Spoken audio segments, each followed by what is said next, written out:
सत्यप्रिया दलित प्रवासी समाज पार्टी से आज तारीख 10/10/2024 तो महान उद्योगपति रतन टाटा जी का निधन हो गया।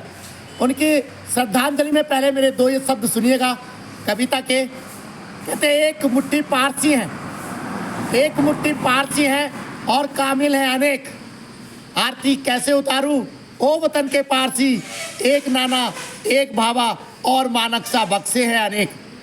रतन टाटा जी उसी पारसी समुदाय से आते थे जिसके लिए श्रद्धा के साथ ये कविता कही गई है। पारसी समुदाय ने जो बेहद मुट्ठी भर संख्या में है इस देश में, जो बेहद शांत, बेहद प्रगतिशील और बेहद मानवीय समाज है, जिसके अंग थे रतन टाटा जी। उसने न सिर्फ दुनिया को समृद्ध किया, भारतीय समाज को भी बेहद ज़्यादा समृद्ध किया।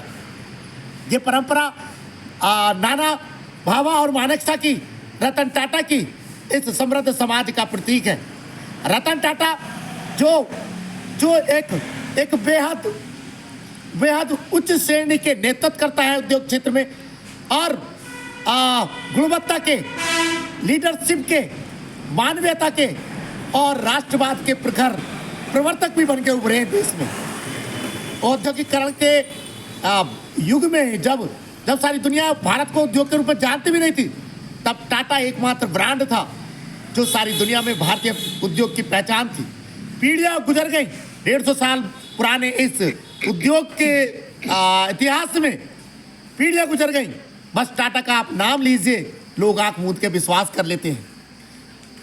इसमें कोई संदेह नहीं, 150 साल पुराने इस उद्योग के तुलना में बहुत से नए उद्योगपति पिछले 20 सालों में उभरे हैं और पूंजी नेटवर्क के मामले में टाटा समूह से भी आगे हो गए। लेकिन जो कमाया टाटा समूह ने इस देश में आम जनता के बीच में, और उसमें जो 4 चांद रतन टाटा जी ने लगाए हैं, वो बेहद उल्लेखनीय है, प्रेरणास्पद है। दोस्तों, शीर्षासन धरना आप जानते हैं लगातार जारी है जनहित याचिकाओं के लिए। मैं एक बार फिर दोहरा देता हूँ, जनहित याचिका स्कूली शिक्षा में जाति सूचक शब्दों में कड़ाई से रोक, अम्बेडकर जी को अधिकारी राष्ट्रपिता घोषित किया जाए, गौतम अदानी मुकेश अंबानी को भारत रत्न दिया जाए। यूट्यूब चैनल आप जानते हैं सत्यप्रिय सक्सेना के नाम से है, लगता है तो बढ़ाइएगा, सब्सक्राइब कीजिएगा। एक कल से जब से उनका श्राद्ध से निधन हुआ, टीवी पे एक से एक सुनी अनसुनी कहानियां हम रतन टाटा जी के बारे में सुन रहे हैं।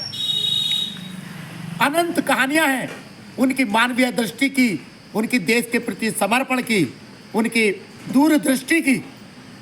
वो हमेशा पीढ़ियां दर पीढ़ियां लोगों को प्रेरणास्पद करती रहेंगी, आगे बढ़ाती रहेंगी।